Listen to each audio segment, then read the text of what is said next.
Hey, what's up, guys? Welcome back to another JNN video. Today we are joined by myself and, Jacob. as well as Ben Rice Eats Mice, Paul Blackburn, and Marcus Stroman Supremacist, Dylan.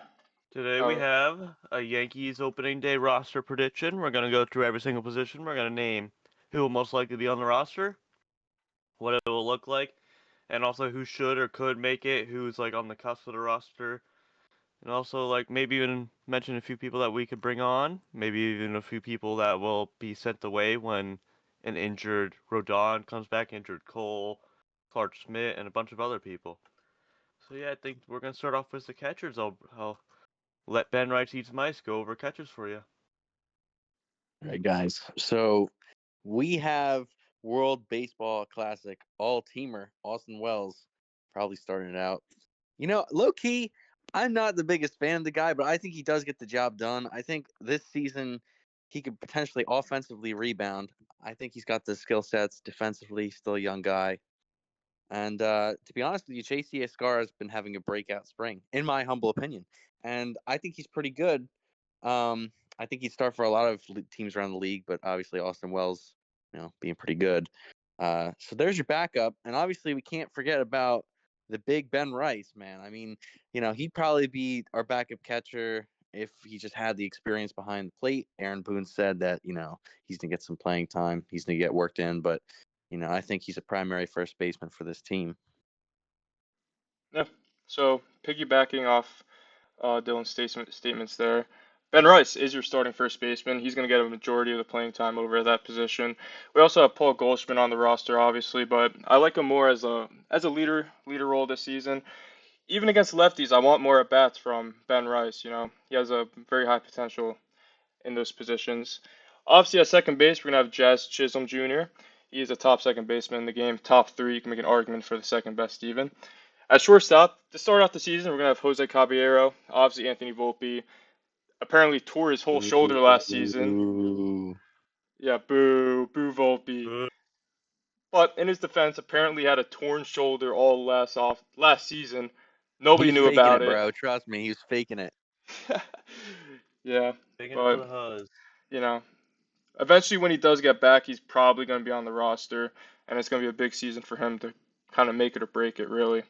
And at third base, we're going to have the new Ryan McMahon playing there. We got a taste of him last season. Very good defensively. I would like to see more from him offensively. He struggled quite a bit, but I think his big power will play well in Yankee Stadium for sure. And then also as a more of a utility guy, we have him listed here under third base. We have Ahmed Rosario, very good against lefties, can play many positions. Like I said, third base. He can play second base, outfield, shortstop if we need him. Don't really want to see him there. Not too great defensively, but if need be, that option is available. But up to the outfield, we have the World Baseball Classic choker himself, Aaron Fudge, also known as Judge. He may have struggled a lot in the WBC in the elimination round, but he did decent pool play. Still hit some bombs in the spring. He's like a what, 2, 3 time MVP. He's probably gonna go for 4, as long as Bobby Witt or nobody goes after him, which no one Judge. He probably won't let it. He might struggle in the spring, but he'll hit some bombs in the summer and fall, so Judge is going to be our right fielder, as obvious. And then the big offseason reacquisition of Cody Bellinger, who will be in left field. Going to pull some bombs, hopefully be on some weed, knowing him. He's going to be high all the time. And then the qualifying offer man himself, Trent Grisham. Been absolutely abysmal this spring. Hopefully he can pick it up. If not, maybe even get rid of him like mid-June when he's allowed to be dealt. And then 2017 WBC champion, WBC God, along with the playoff legend himself, Giancarlo Stanton. Mr. Can't open a bag of chips but can hit 500-foot bombs. It's going to be the DH, but we have him in outfield because technically he could play there. He probably won't. Very doubtful. And then Randall Grichuk, newly signed. He's still getting acclimated to the team, but he's going to hit well off lefty. He's going to be good platoon bat off the bench. This helps round out the outfield. And as we move on, back to the Dylan with the rotation. I just have one thing real quick. Because Trent Grisham's such a beast, bro. I was saying this when Alex Verdugo was actually just a waste of his space, just acting as a warm body on the team like 2 years ago.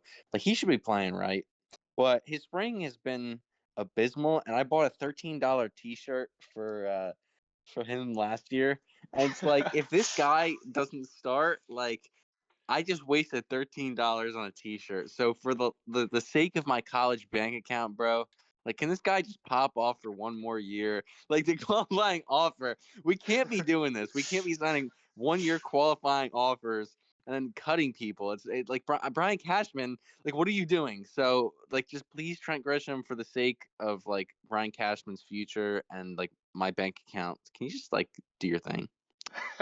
Um. But yeah, we're on to rotation, right? Yep. Everybody everybody kind of knows what the rotation should be, but we got three hurt right now. So obviously our one is Freed. I mean, he's pretty good. He's from the Braves. That's crazy to say because he's been on the team for a year, but he's our lefty, and he can get hitters off balance. I wouldn't say the most overpowering speed, but man, he got a lot of off-speed stuff as you saw last year. And speaking of the quite opposite, it's Cam Schlittler coming out of nowhere, man. He's looking good. Scary back injury at the beginning of the spring, but to be honest with you, it really wasn't anything. And this is Fire. where it kind of gets ugly here, right? Like it's getting real ugly and concerning. Number 3, we got Ryan Weathers, right? And I know he had a spring start. He looked pretty good. He was pumping 100 with ease, like pretty early on. And we were like, whoa, like calm down. That's a pretty heavy velo for early March. But man, he sucks. Like, do you look at these spring training lines? Like, he's got to lock it in. I know there's a big upside with this guy, but you got to figure it out. Our 4 is Will Warren. I mean, this guy's been getting better each season. I know it's been 2 seasons, but the spring training's looking pretty good. Like he's progressed. This is what we're hoping out of Anthony Volpe, but this guy, I swear, is regressing. I mean, I don't know what's happening with that guy, but we got to figure it out.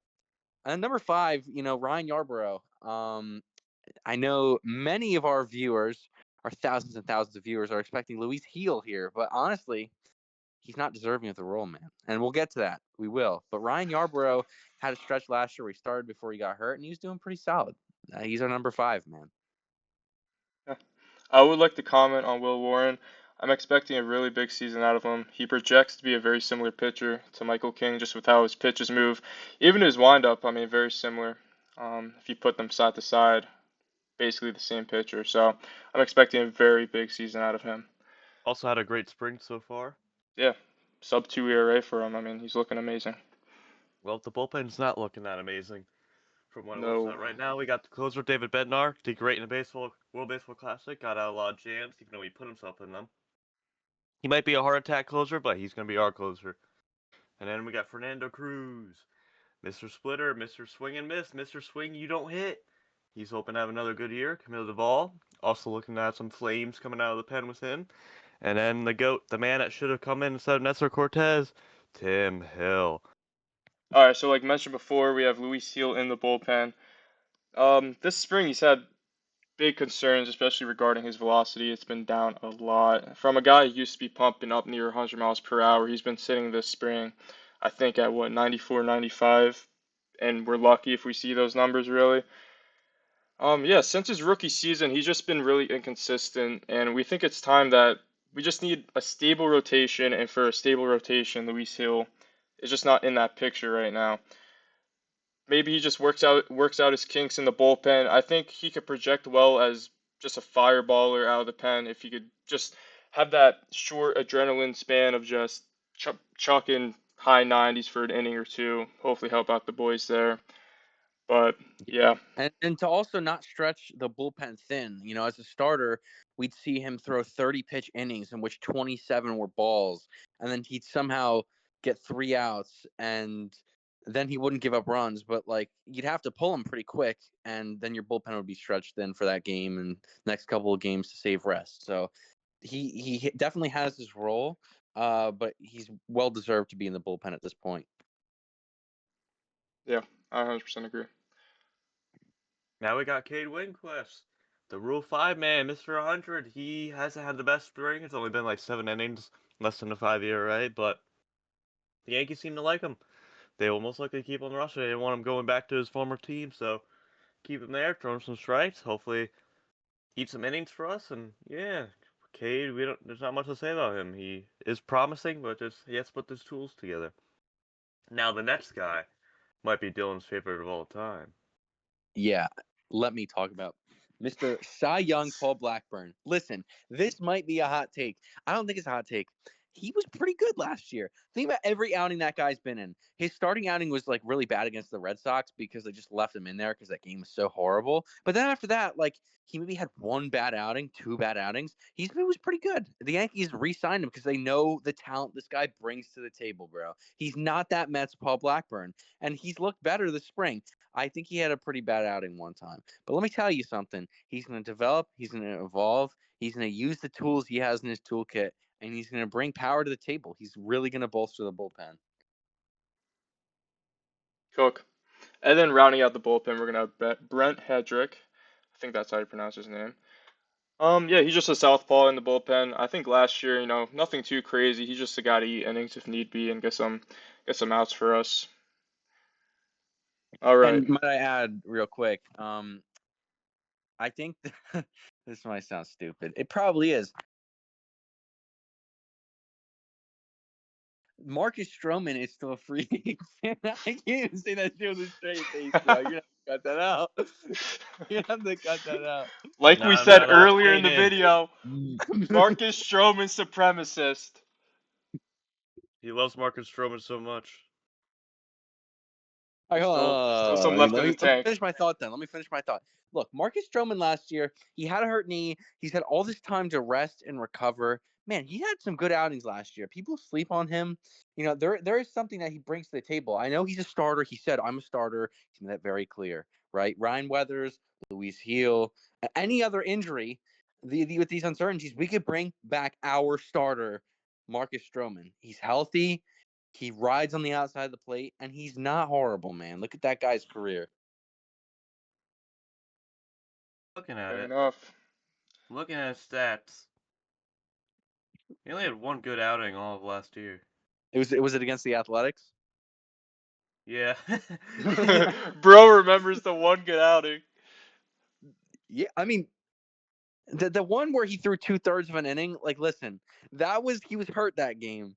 Trust me. And there were many other games he was hurt, but the Athletics game he was perfectly fine, perfectly healthy. I mean, that's what a healthy Marcus Stroman can bring to the table.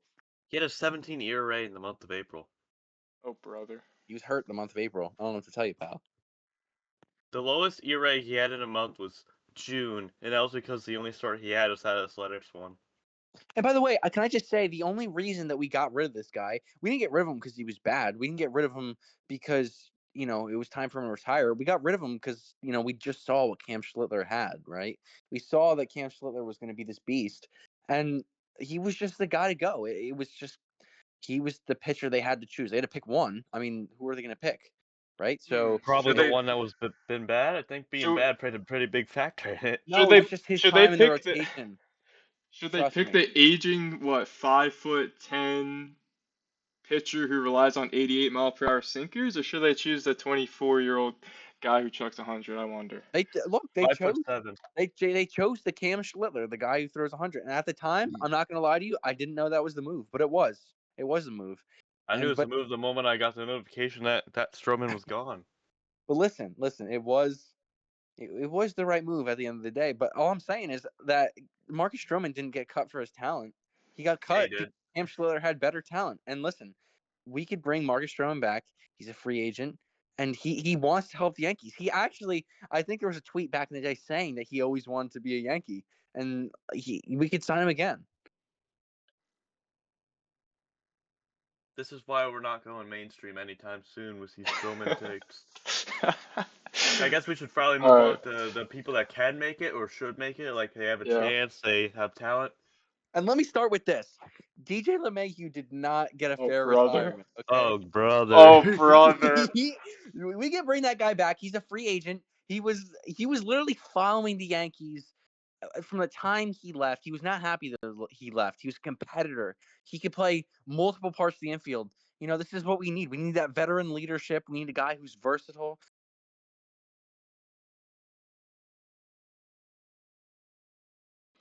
Mr. Young Kid, Mr. The Martian, Mr. Future Mickey Mantle is gonna probably be starting the season in the minors, Triple A. He's been good this spring. It's been very good. I think Trent Grisham accepting the qualified offer kind of messed up the Yankees. They were gonna have him start, but then Trent said, "Nah, I'll stay," and that kind of messed up the mojo. Yeah. I do believe that if Trent does struggle, like we mentioned earlier in the video, if the first month doesn't work out too well for him, we got to bring up Jason Dominguez because he's looked really solid this spring. Seems like he's worked out some of his kinks, and he could be a really good player. I mean, he's still only, what, 20, 22, 23? 23, I believe. Yeah, so, I mean, bright future ahead of him.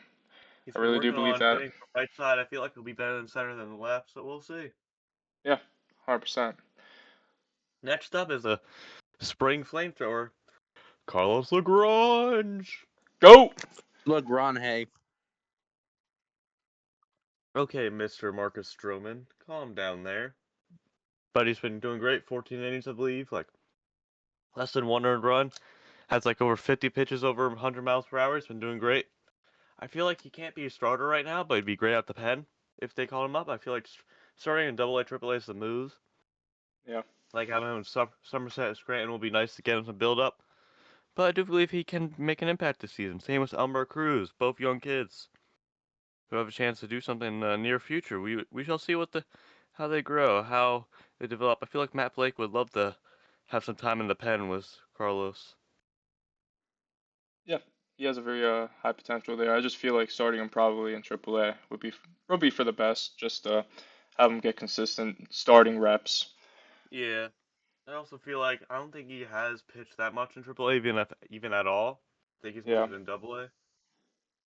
So So now we'll go on to the N of J&N, one of his favorite possibilities, Matt Schumann, the former Athletic. My hell bad. yeah. Max Schumann, he looks really good. I wish there was a easier way to fit him on this roster. Unfortunately, there really isn't. He's a really good fielder. I'll throw up his stats on the screen. He has what, an 8? He has 8 outs above average, really good defensively. Even this spring, he's been hitting really well, which is his biggest downside, I'd say. So, if we could tap into his offense and he continues being very productive on the field, I mean, this is a guy who can make a real impact in 2026 for this Yankees team. Like, if Rosario ever starts to struggle, somebody gets hurt, he's the first guy up 100%. for the infield. So, speaking of infield, Paul DeJong, he stated that he'd be staying with the Yankees even if he doesn't make the team. He'll go to AAA, he'll go to AA. I feel like that's a good veteran presence, even in AAA. He can help teach the young guys. Maybe mentor George Lombard Jr. a bit, because DeJong, the former 2019, I believe, All-Star, has some pop in his bat. Even if there's like, if Caballero or Rosario both get injured, Schumann and DeJong could like spend a few weeks in the majors. DeJong has some pop still in his bat. Unk He's still been got hitting it. decently in the spring. Unk still got it, as they say, as the cool kids say. But he could have like what, like maybe 6 to 7 home runs on the year Yeah, off the about 6 or bench. 7 for sure. Yeah. So yeah, and then there's also, speaking of, we could probably mention the both former Rockies, Jake Bird and Chiavelli right now. Bird better than Chiavelli. Chiavelli ass. 13 ERA this spring, been horrible, horrible in the majors. He's a big project. Start the year in Double A, Triple A, train him, teach him how to throw, not bad.